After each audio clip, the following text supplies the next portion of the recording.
Hello, welcome back. My name is Ari. We've got a symphony of birds in the background, and this week I want to use a mini game to pick my TBR. Basically, this is going to be a week-long vlog where I use this little mini game that I made to pick my TBR. Now, what is this? This is based off of Stephanie's book verse, her 48-hour mini Star Hop TBR. The board is going to play pretty much exactly similar. I think it even has like the same number of spaces. But basically the idea is you start here and you have to work your way through to the end. Hers is based off of her TBR, so I kind of made mine slightly based off my TBR. Like, our month-long TBRs are very different and play very differently, so this is more like hers with DnD things for me. So what I have here is we're going to go on a quest or a DnD campaign using this board. We have different places, so you've got inns at the beginning and end. So that's like the goal is to go from one end to the other end. And then we have cities. So I've got Waterdeep, Baldur's Gate, Neverwinter, Kalumpur, and Luskan. We have campfires, resting places along the way, and then we have enemies to fight. I have a red wizard, a couple of dragons, a beholder, and a gelatinous cube. Very important enemies we have to fight. So what I'm going to do is I'm going to roll a d6, get a number, land on a spot, and then I will have a prompt that coincides with the spot. I'm going to quickly go over the prompts now. If I land on an inn or a fire, I will spin a wheel that has all of the books from this month's TBR on it, and then whatever it lands on, that's the book that I'm going to read. Let's go with the cities next. All of the city prompts are based off of the cities themselves, right? So let's start with Waterdeep. Waterdeep is just a beautiful city. So for that, I need to read a beautiful book. Whether it's a pretty cover, whether it's got sprayed edges, as long as it's beautiful and maybe a little bit gaudy, it's gonna fit for the Waterdeep prompt. For Baldur's Gate is a city known for just being open to everybody. It's inclusive, it's diverse, so that's what I want to read for this, is a book that is inclusive or diverse. Basically something not about straight white characters. Up here next we've got Neverwinter. Neverwinter is a city that supports craft. Crafty people, are the artistic people, come to Neverwinter to like sell their crafts. So for this, I want to do something new, something just created, and if I land on Neverwinter, I have to read an arc. The next city we could hit up is Kalumpur, and Kalumpur is the largest city in Faerun. So if I land on that, I need a large book. I need a thick book, so over 400 pages. And then the last city that I could potentially land on is Luskan. And Luskan used to be a wonderful, thriving city, but now it's kind of a shadow of what it once was. Half the city's not even populated. It's very crime heavy, almost abandoned. Definitely not looking as nice as it used to. So for that one, we're going to read a used book, something that I purchased used. Next up, we have the fights, if you will. So we have two dragons on here. As you see, if I land on a dragon, my character is just not prepared to fight a dragon right now. So if I land on one of those, I have to pull a book randomly from the Jar of Doom. I have like absolutely no say in it. It could be anything on my entire physically owned TBR. And then I die. So I have to go back to the beginning and start over if I land on either one of the dragons. So we don't want to land on dragons. Dragons are bad. But the other three fights, we can probably win, and those are based off of the type of creature we're fighting. So first up, we have a red wizard. So the red wizards, if they are kind of a little bit violent, or kind of a lot of bit violent, if I land on a red wizard, I need a book with like a violent topic. Like nothing cuddly, nothing sweet. We need kind of a little bit of darkness in our book. Next up, I have a beholder over here. He's V-cute. But our beholder has a lot of eyes. So we need a book with a lot of eyes on it. Or a very popular book. A lot of people have read this. A lot of people have seen this book. It doesn't matter if the book's good or not. We just want a book that a lot of people have read. And then our last little potential fight here is the gelatinous cube. Gelatinous cubes are just kind of cubes of acidic jello. They don't really have any sort of intelligence to them. Very easy to defeat as long as you don't accidentally run into one. So for the gelatinous cube, I just need a mindless read. Something very easy, something I don't have to think about. And you probably noticed that a lot of these prompts are very, very open to interpretation, and I could use a lot of books for them. That's kind of the point. Like, I want to be able to recycle this as needed, play this game over and over again each month, and potentially use a lot of books for each one of these prompts. So we're going to get into it right now. We'll see how many books it takes me to defeat this little mini board, or if I don't manage to do it at all because I have really bad luck with boards, but we'll see.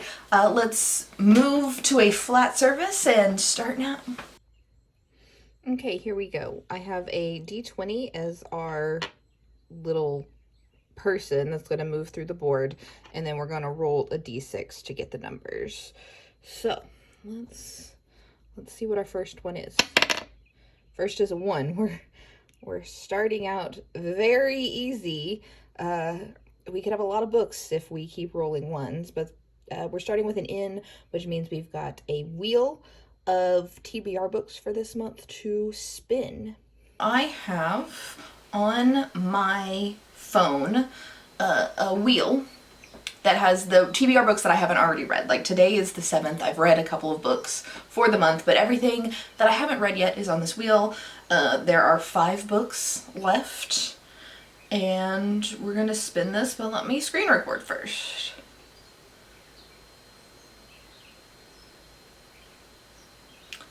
And it looks like it landed on the Druid of Shannara. That is this book right here, book 2 of the Heritage of Shannara series. This is not going to be an easy read. It may take me a couple of days to get through this whole thing. But yeah, this is the first thing I'm going to be reading for this little mini weekly TBR, and I will check back in and let you know what I thought about it when I get done. I am back. I have finished reading The Druid of Shannara. Now, this book is the second book in this mini series inside like the overall Shannara series. And this is like maybe midway.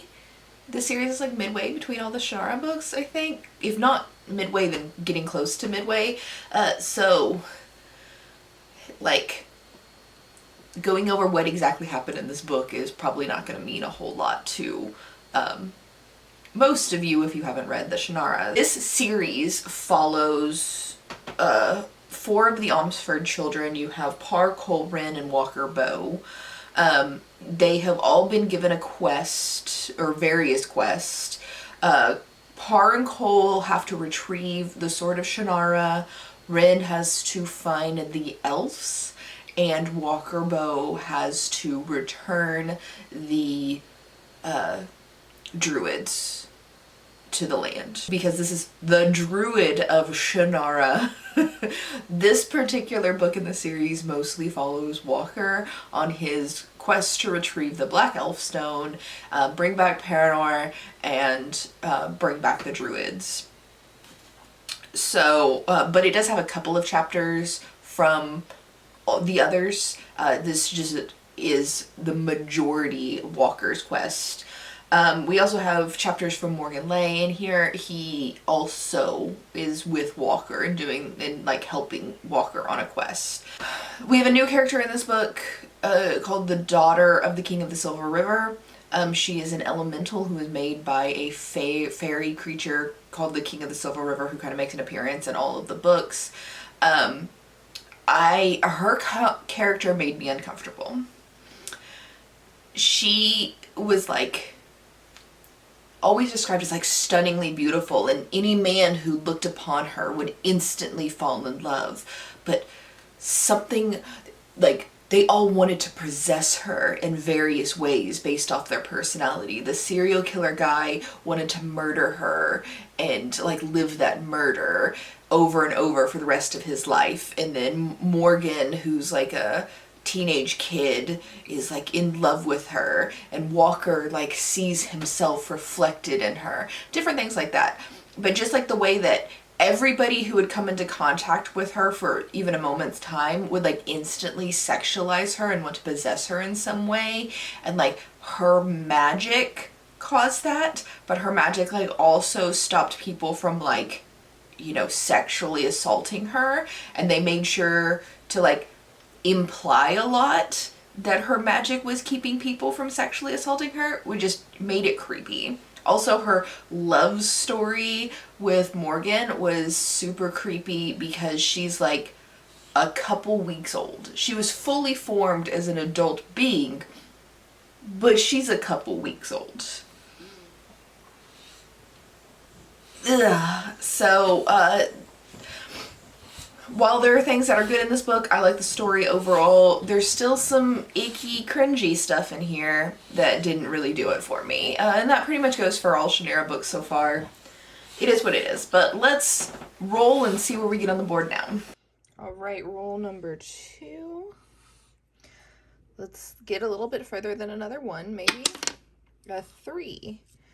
1, 2, 3. So we landed on a red wizard. We rolled a 3, not a big number, but also not a small number. It's right there in the middle. We need some higher rolls if I'm gonna make it through this game. 3 landed us on Red Wizard, which is a book with like dark topics, violent dark topics. So we're going to read A Flicker in the Dark for this by Stacey Willingham. This is a thriller. Chloe Davis, when she was 12, 6 teenage girls went missing in her small Louisiana town. By the end of summer, her own father had confessed to the crimes and was put away for life. So she's an adult now. She's grappling with this. I think girls start going missing again, and she has to unmask the killer. Definitely dark topics in all thrillers. So let's see what this is about, see if I like Stacey Willingham as a writer, because this is one of 2 books that I have by her and I've never read her before. Should also be a quick read because thrillers tend to be fast-paced and you read them pretty quickly. At least for me, that's what happens. Alright, A Flicker in the Dark by Stacey Willingham. I'm going to go ahead and DNF this. I'm just under 100 pages in, like chapter 12. And this is not working for me. Basically, our main character, Chloe, her father was convicted of murdering some teenage girls when she was like 12 years old, like 20 years ago. It's like the 20th anniversary. And she has not really dealt well with her father being a serial killer.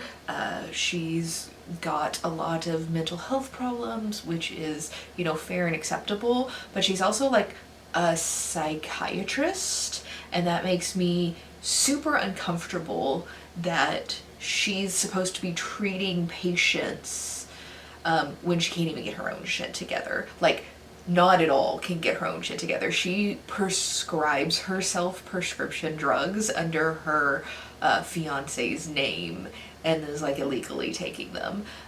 So like there's all these inner monologue conversations. Well, I'm not really addicted. It's just about control. And it's bad. Serial killings are happening again. It feels like it's set up really, really obviously that either her brother or her fiance is this new copycat serial killer, and the other one is going to be the big red herring, right? So what I normally do in these situations is I'm going to go look up the ending, like the plot twist, like who the actual killer is in this book, and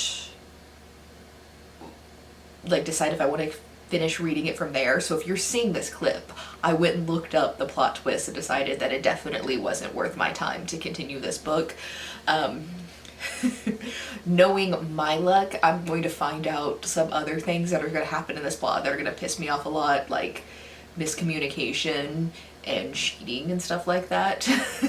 Like her fiance is going to end up not being the serial killer, but he's cheating on her or something like stuff like that pisses me off. So that's kind of where I'm going with this. Just not my bag, not my thing. I'm sure a lot of people will like it. I just don't particularly like stories like this, and I kind of knew that going into it. I have a really hard time with thrillers, and I don't mind trying them. I just usually don't finish them and DNF a lot more thrillers than anything else. So considering this is a DNF, and we're gonna re-roll right now. Okay, roll number 3. Okay, we're gonna re-roll that. Keep it on the desk. A 2. Oh no. That means we hit the dragon and then have to go all the way back to the beginning. So dragons automatically kill us. We have to start over. And for the book that I'm pulling for this, I pull something out of my Jar of Doom. So I'm gonna do that right now. Oh no, we landed on a dragon, which means Jar of Doom time. This isn't fully updated. I don't remember, maybe last month or a couple months ago is the last time I updated it, so I may have to pull a couple of times, so I pull a book that I've already read. So let's go with this one. Hopefully it's something short. And I have, the book on my TBR that I want to read the least, which is Dorothy Must Die. So we got Dorothy Must Die right here by Danielle Page. I bought this when I started this YouTube channel, maybe like 4 years ago, because it was popular on YouTube or BookTube. At the time, a lot of people were talking about it. And then I read Wizard of Oz and a bunch of Wizard of Oz retellings and decided that I don't really like the Wizard of Oz, so why the hell do I have this book? And it's been sitting on my bookshelf ever since. So I guess I'm going to read this. I don't expect a whole lot out of this, like very, very low expectations, but it is young adult, and it's like 450 pages. I should be able to finish it by tonight. This isn't a very long book, but yeah, this is what I'm gonna read, and I'll come back to you when I have an update. So this is one of those books that is just firmly a 3-star. The writing was fine. The book read really fast. It's a good story if you like the Wizard of Oz. I don't particularly care for the Wizard of Oz, so like there wasn't anything to hate about this, but it also wasn't anything to love. Basically, the land of Oz seems all bright and shiny, but if you pay attention to what's happening, it's a fucked up place, and this makes it even more fucked up. And I don't have a whole lot to say about it. Basically, it's fine. If it seems interesting to you, read it. If it doesn't seem interesting to you, then don't read it. And that's pretty much it. Let's go ahead and do the next roll.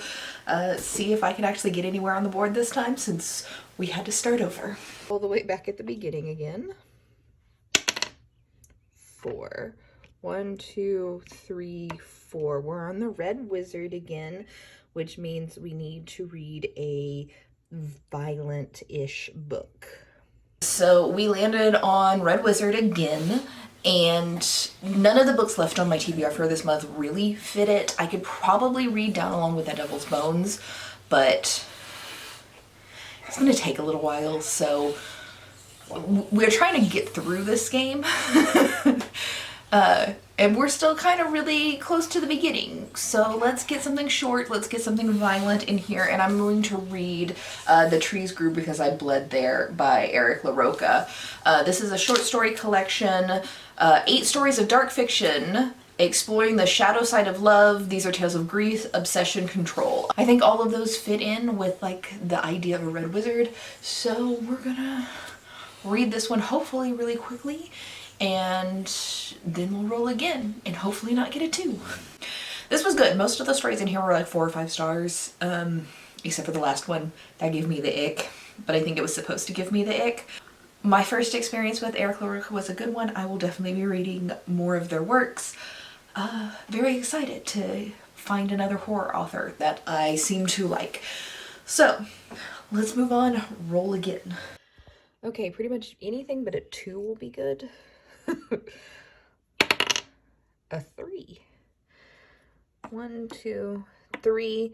Okay, so we hit the campfire, and that means we need to spin the wheel. We have 4 books left on my TBR for this month. I've got the Anti-Relationship Year, Down Along with That Devil's Bones, Hair Story, and In the Lives of Puppets. So let's spin and see what we get.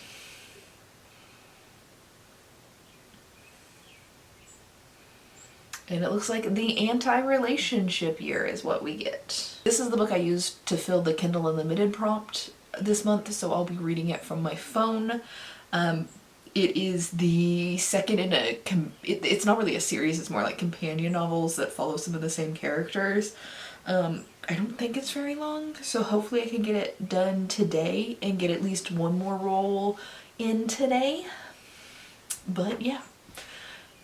I'll be back when I'm done with that. First, apologies for the washer sound in the background. I just need to record and the washer's going. It is what it is. I finished the Anti-Relationship Year, and this was adorable. This was way more enjoyable than I expected it to be. This is new adult romance. It follows a character named Jo. And it's a dual timeline, so you've got her freshman year in college and her senior year in college. There was a trauma that happened in her freshman year that kind of still affects her in her senior year. It's pretty much a friends to lovers romance, and it's contemporary. So all around it is not something that I would ever expect to like, but I actually really enjoyed it. So probably 4 stars. Who knew? But that means it's time to roll again, so let's roll. Alright. We pretty much want anything but a 4. 4 would be bad. Anything but a 4, just fine. 3. Okay. 1, 2, 3. Another campfire, which means we're going to spin the wheel again. So let's go spin the wheel. Alright, it's time for the wheel again. We only have 3 books left. 2 of which aren't particularly conductive to a readathon. Like 2 of them are nonfiction. But let's spin it and see what we get. Okay, ready, go.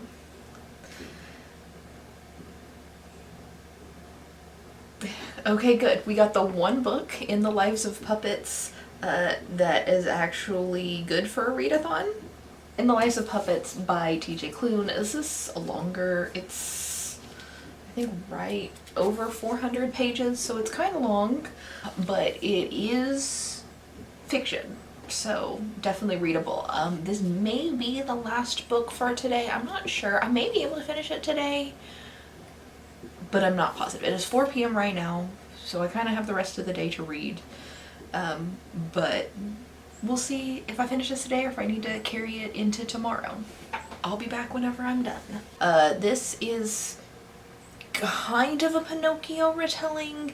It doesn't really resemble Pinocchio at all, but there's just things in here that kind of call back to Pinocchio. In this world, androids and robots and computers have all come to like life. They've advanced far enough that they kind of have their own personalities. We have this guy Geo who is an android, and he finds like a hut in the forest, cleans it up, and then builds some more houses or like rooms of houses in the trees around it, right? And he is given a child from some fleeing humans. Like this couple is running from the evil bad androids, and they're like, here, please take our baby and care for him until we can escape and come back. And then it kind of jumps into this kid's adulthood, so obviously his parents didn't come back, and then you kind of follow him with his robot friends. There is like a nursing robot called Nurse Ratchet, and a vacuum robot called Rambo that I think is supposed to be a Roomba. And they both talk and have personalities, and they're weird and everything like that. And then his dad, Geo, who is some sort of like super highly intelligent android. They live somewhat near like a dump, and he kind of explores the dump, finds different parts, and then creates new things. So that's the basics of the story. What did I feel about it? Is not my favorite TJ Klune book. I probably give it a 3. It was fine. Very wholesome and sweet and cute. This is the type of book where you want to like read a chapter, maybe a chapter before bed, and then go to sleep and like think about it. It's not something that for me, I felt good reading it as fast as I did. So that was kind of a problem. There was some things in here that weren't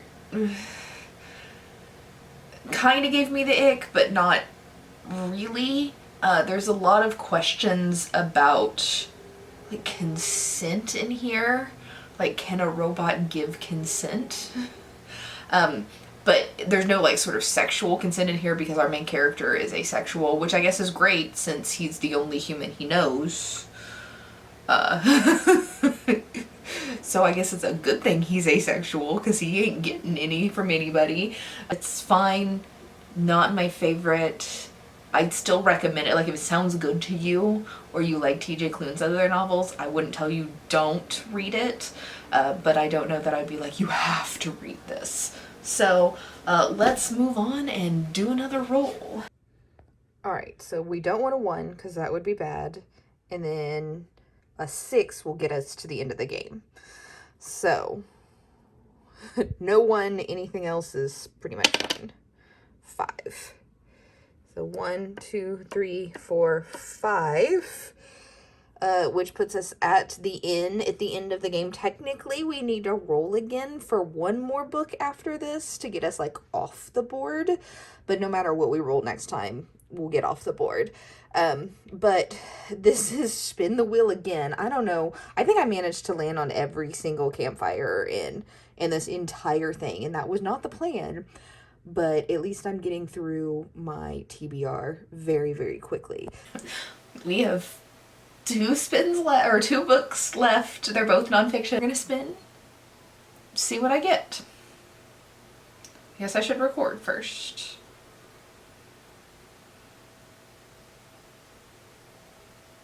All right, here we go.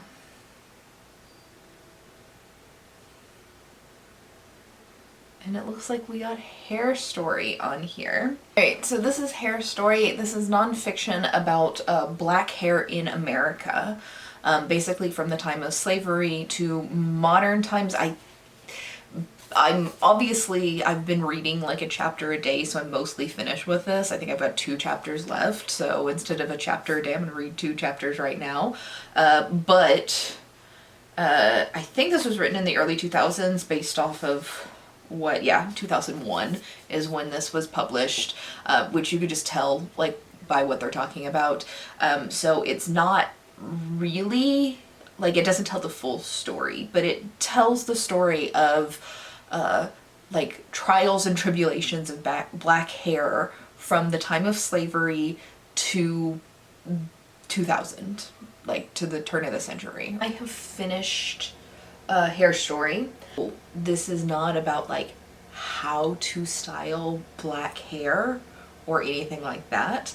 It is literally just the history of black hair, ranging from styles at different times, like what is popular, why things were popular, prejudices with black hair, racism associated with black hair, different products, damages done to black hair when straightening was like really popular, different things like that. So I think if you are writing a paper or taking a class or something like that about specifically the history of black hair, that this would be a good book for you to read for something like that. Just like a regular person sitting down just because they're curious, I don't think this is the best way to consume this information because it's kind of academic and boring. It was originally published in 2001 and then it was like a couple of chapters were added in 2014, but that's still like almost 10 years ago. So it is outdated. There are a lot of references to people that I think might be in here as role models, but we've learned that maybe Tyra Banks isn't a great role model, among others, but that was like the most prevalent person mentioned often.